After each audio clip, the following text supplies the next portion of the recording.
Return to the story of John Demjanjuk, who's going on trial for war crimes in Germany. We talked to the lawyer who defended Mr. Demjanjuk when he was on trial in Israel. Yoran Sheftel explains what made him believe that John Demjanjuk was not a Nazi criminal.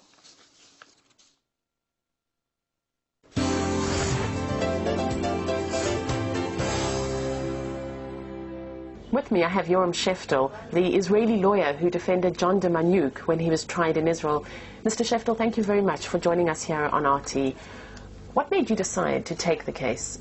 I took the case because I was convinced right from the beginning that there is no credible evidence to tie Demjanjuk to the Holocaust, generally speaking, and specifically to Treblinka. And also I had an interview with him of about 2.5 hours before I made my final decision. And from that interview, I came fully convinced that the man never put his foot in Treblinka. You never thought he was Ivan the Terrible, and as you say, you met with him and you write in your book that he was the simplest of individuals with quite limited intellectual capacity. You say he had a very bad memory. But how do you know he wasn't acting and merely pulling the wool over your eyes? Very simple test, which I'm astonished as a Jew, as an Israeli, that our Israeli Jewish police and our Israeli Jewish prosecution didn't use this ali. I was mentioning time and again the Yiddish word to Demjanjuk of Gewalt, which is the word that the Jews that were forced to go to the gas chambers, to the slaughter, to this slaughterhouse, were shouting in Yiddish. I was fully convinced that it was the first time he heard this word. What does Gewalt mean? Gewalt, kind of all, well, Yiddish is a non-translatable language, but Gewalt is something horrible is going to happen, and oh, you know, like a cry of desperation. You've been typecast as Satan's lawyer and sometimes described as the most hated man in Israel. How do you respond to these accusations? Did you not feel that in some way you were perhaps a traitor to your own people for defending someone like him? I defended him because I was convinced that he's not a Nazi, and I didn't dispute the Holocaust. I didn't dispute that 900,000 Jews were slaughtered in Treblinka, and I didn't dispute any of the crimes attributed to Ivan the Terrible. I disputed only one fact: the man in the theater hall that was converted to a courtroom is not Ivan the Terrible. That was my case, nothing else. And I think rarely prosecutors were defeated so heavily and so unequivocally, and also it was possible to show how all of them, I mean the Americans and the Israelis, were first and foremost dishonest. This case is not a case of mistaken identity.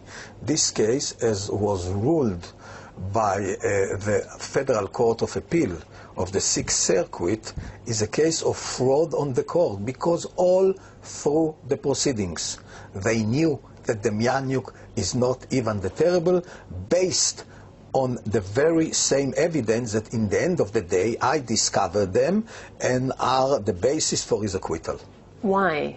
Why was it so important for them to convict him? Very simple. This is a typical bureaucratic blunder. The OSI was established in 1976. Very short time afterwards, they discovered Ivan the Terrible. Within months, they became a whole big apparatus with big government funding, employees, bosses, and whatever, and heroes as well. And when 12 months later, the Soviets told them, look, you got it all wrong, and they sent them the material, which proves that Ivan the Terrible is not Ivan Demjanjuk, then they simply concealed it because they didn't want to, how shall I say, to make smaller their bureaucratic empire. Simple as that. And then other bodies, from political and other reasons, collaborated with them. and specifically, of course, Israel, which thought that the Demjanjuk case will be a second Eichmann trial. Yes, the only person ever to have been hanged in Israel was Adolf Eichmann. Do you think that in this case Israel was seeking justice with Demjanjuk, or do you think it was just another Nazi show trial? Maybe both at the beginning, but when they found out that there is a mistake, instead of admitting the mistake and ask forgiveness from all those who were hurt and injured because of this mistake, they choose to proceed with this farce. Why do you think Israel decided to proceed? Because they could not and were not able to admit the mistake. Our legal establishment. And I, as one of the reasons, as I state in my book, took the case in order to take on our legal establishment, which I'm sick and tired of it, already 20 years ago. You did write in your book, The Demjanjuk Affair, The Rise and Fall of a Show Trial, that the Israeli judicial system is an oxymoron. Yes, but I must say that, look, I'm an Israeli and I perform in Israeli courts, but I don't think that our legal justice system is worse even in 1 inch than in other Western democracy legal system. On the contrary, I don't think in the US, whatever happens, even with the new evidence, American, or someone that will be accused of killing 900,000 Americans in gas chambers, even with the evidence of Demjanjuk, will not be acquitted, and the same will not happen in England, and not in France, and not in any country in the world. In the end of the day, with all my harsh criticism of our legal establishment, I think it's the only court of law in the world that would acquit Demjanjuk. Because as long as we don't have the blood and flesh, or even the body or the bones of Ivan the Terrible, people can say, yes, it's technicalities and so on, and actually Demjanjuk is Ivan the Terrible. Once you find Ivan Marchenko even dead, you cannot say so anymore. Therefore, no one looks for him. So who do you think Demjanjuk is?